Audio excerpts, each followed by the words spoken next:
વત્સાસુરનો ઉદ્ધાર થયો. પછી સુખદેવજી કહે કે રાજા, કંસને આ બાજુ ચિંતા વધવા લાગી એટલે એક દિવસ અઘાસુર નામના એક દૈત્યને મોકલો. આ અઘાસુર છે એ એક દિવસ ભગવાન ગાયો ચરાવવા જતા હતા અને અઘાસુર પોતાનું મુખ ખોલીને બેઠો હતો, અજગરનું રૂપ લઈને આવ્યો હતો.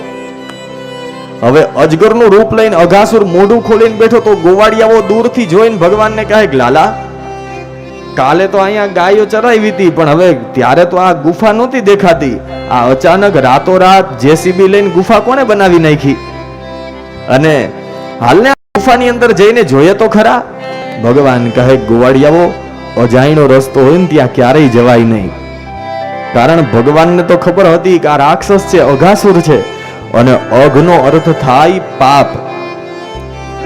જ્યારે પાપના રસ્તે હોન તમે જાતા હોય ને, જેમ ગોવાળિયાઓને ભગવાન સમજાવતા હતા અઘાસુરના મુખમાં ન જવાય, એમ પાપના રસ્તે જ્યારે આપણે જતા હોય ને ત્યારે મને તમને ભગવાન સમજાવે. ખબર છે કોઈને કેવી રીતે સમજાવે? આપણે તો કઈ પાપ કરતા જ નથી, સમજાવવાનો પ્રશ્ન જ નથી. પણ પાપના રસ્તે જતા હોય, ખોટું કરતા હોય ને ત્યારે મને તમને અંદર બેઠેલા આત્મા એકવાર તો સમજાવે જ. બુદ્ધિ કહેતી હોય કે આપણે ખોટું કરવું છે, આપણે આવું કરવું છે, પણ આત્મા એકવાર ના પડે કે આ રસ્તે ન જવાય.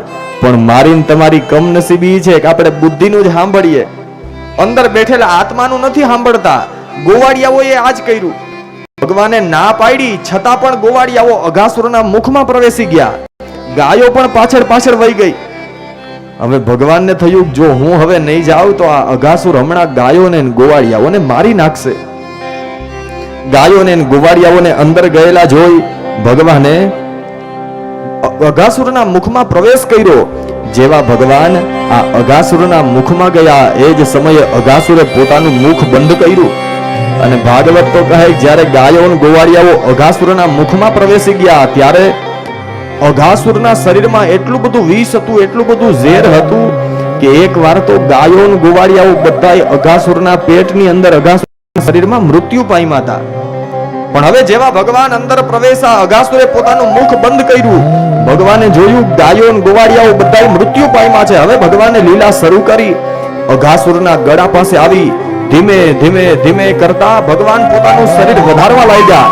જેમ જેમ ભગવાન વિરાટ શરીર ધારણ કરતા જાય અઘાસુરના શ્વાસ રૂંધાવા લાગ્યા, ગળું રૂંધાઈ ગયું.